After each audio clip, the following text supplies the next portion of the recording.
And what is up, guys? Technical Stinkers here, checking in for the 3D print operation. It is Thursday, October 17th. Small business owner, have a business with nothing to do with 3D printing, but I'm interested in it, and so I'm trying to prove the concept here at home.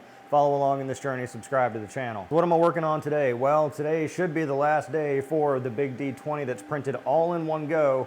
You can see it's substantially large. It's about the max size that I can make it here with my Kobra 2 Max, about I think it's like 390 millimeters wide. I have to have some margin on the side, and that's really for peace of mind. And you know, I'm not sure I want to trust the Kobra 2 Max to take it all the way to the edge, and that's why I've said in a lot of previous videos, I'm looking for bigger printers. Also over here, the bottom of a coffee cup, doing it a little slower, a little thicker. So I'm gonna get hopefully a better example out of that. Had to come in and do a filament change last night, but it's coming along, looking pretty good. You can see the line here where the filament change took place, but hey, this is part of the process. Also over here on Kobra 3 and 4, ran some voxel PLA to do a test print of one of those rolling tray sort of things. We'll take a look at that. This printer's got some problems we're gonna have to address. We'll take a look at that as well. And checking in on the P1P, this is day 2 of a 3-day print using PETG as the interface material for this Succubus Devil Girl. If you've been following the channel, you know I'm having a lot of problems with supports. I ordered a bunch of matte PLA to switch all my art prints over to matte, but I figured let's give it a shot. Let's see how PETG works as an interface layer. And this PETG has gotten coiled up and spaghettied inside the AMS 4 times now, where I've had to come in, remove the tube, pull it out, take this out, cut off about this much. I mean, it's not a terrible lot, but this is some of the spaghetti that's been wound up. And you can see here like this, I mean, that's pretty bad. And you can see the chafing on there from the motor, or the AMS motor trying to pull it. But otherwise, tons of stringing, tons of, you know, one of the least beautiful prime towers I've ever seen. But if the print itself seems to be, it looks okay, but we'll see how it turns out when it finishes. Insofar as the saga goes, you know, I speak about having this other business. They're smoke shops, retail stores locally. I don't sell online. I used to sell quite a lot online. I used to sell e-liquids and smoke shop items online, but since I've kind of discontinued that because competition is super duper stiff and you got to be coming at it from a place of like high volume. And one of my things with like online sales is kind of a litmus test. Is like, well, can Amazon sell this? And if they can, then it's probably something you don't want to get into because eventually they'll come and kill you. But I do have these retail stores, and so I've been thinking like, you know, what can I sell in the retail stores? Now I can certainly print. Brought some of these home as examples. These are like for smoking herbs or whatever. I don't even know if I could say this. This is a down stem, I think it's called. You can tell I have a lot of knowledge about the products. On the vape side of things, you used to have a lot of knowledge, but with smoke shop stuff, I'm kind of, you know, what is this? It's like chemistry stuff. But I was thinking, you know, I could make displays, like retail displays to hold these items, to put them in a display case, because I'm not too sure people at home really need like a display case to hold a bunch of these, because I don't think you buy a lot of these if you're into this kind of thing or this kind of thing.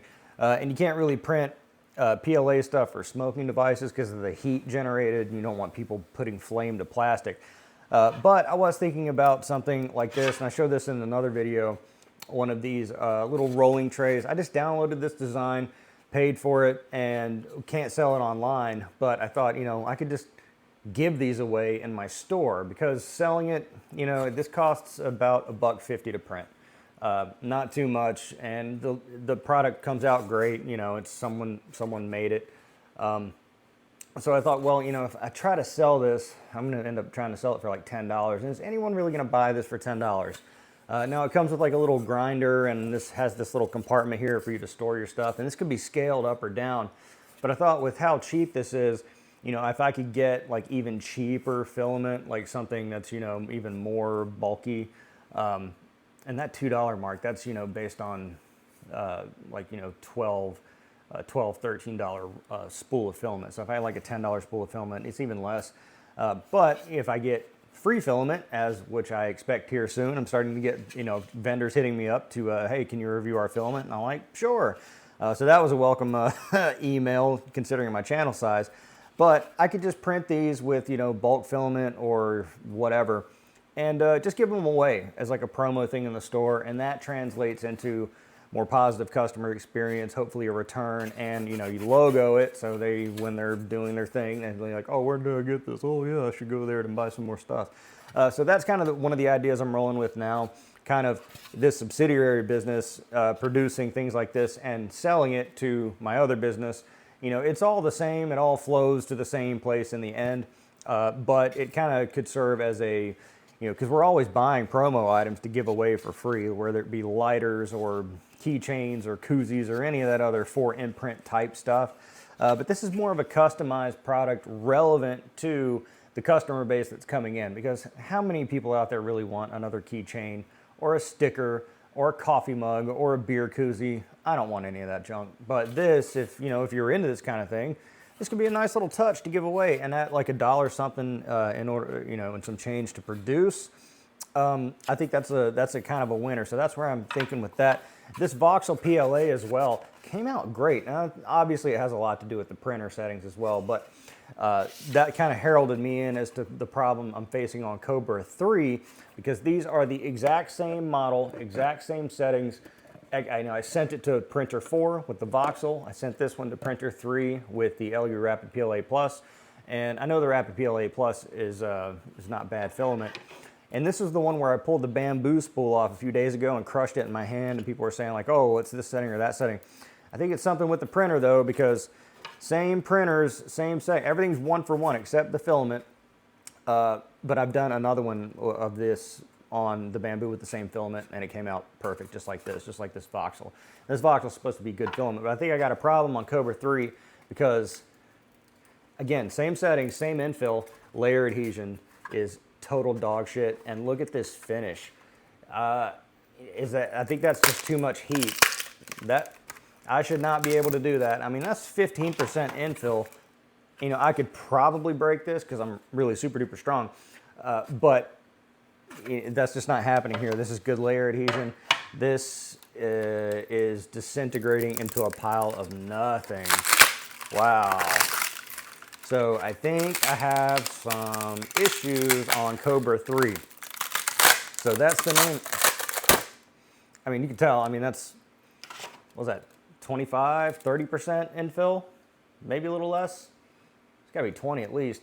But yeah, I think maybe there's maybe a PID recalibration, or just take it apart, take a look at it. It's about time for maintenance anyway.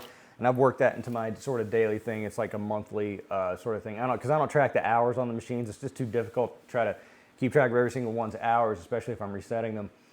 So I'm just going to make it part of my monthly. I have a monthly to-do list of things I do every month. So that'll be part of the process, going in, lubricating the machine, tightening all the belts, just all the other general maintenance type stuff. And again, the Kobra 2 Maxes are, they're not great machines, but they are cheap. Now, a lot of people might say like, oh no, it's $420 on Amazon, but you get refurbed for like $279, and the price on the Kobra 2 Max is dropping because I suspect Anycubic's going to release a Kobra 3 Max or some other larger format, because they had the Kobra Max, which was large, and then the Kobra 2 came out, and then the Kobra 2 Max. Now they have a Kobra 3 that's out, and I imagine the Kobra 3 Max is on the way.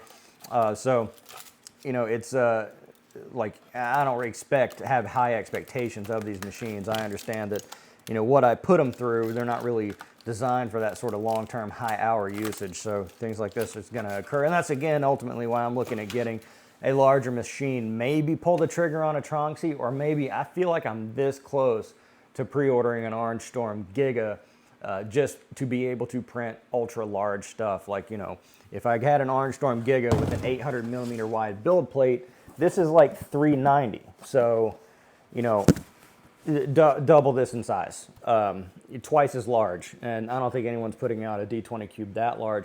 Further to that, I could use, because that's single color, I could use some more exotic filaments, like, this silk gold PLA with this, cool satin sheen to it. If I did the whole cube in that, assuming no failures, it'd be a really nice looking piece. It would cost a fortune. Because I imagine a D20 that's 800 millimeters wide would probably be 2,500 grams. And that's with like 0.5% infill.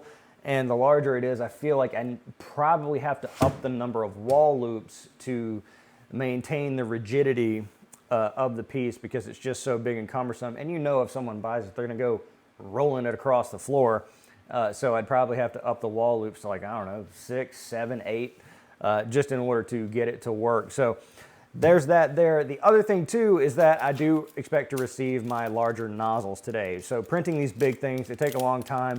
And I had looked to in the past getting a 0.6 millimeter nozzle, but it just kind of escaped my mind. I just kind of forgot about it, and I kind of feel kind of dumb about that. But someone mentioned, thank you again, in the comments too, like, hey, why don't you print with a 1 millimeter nozzle? I'm like, you know what? That's a great ass idea.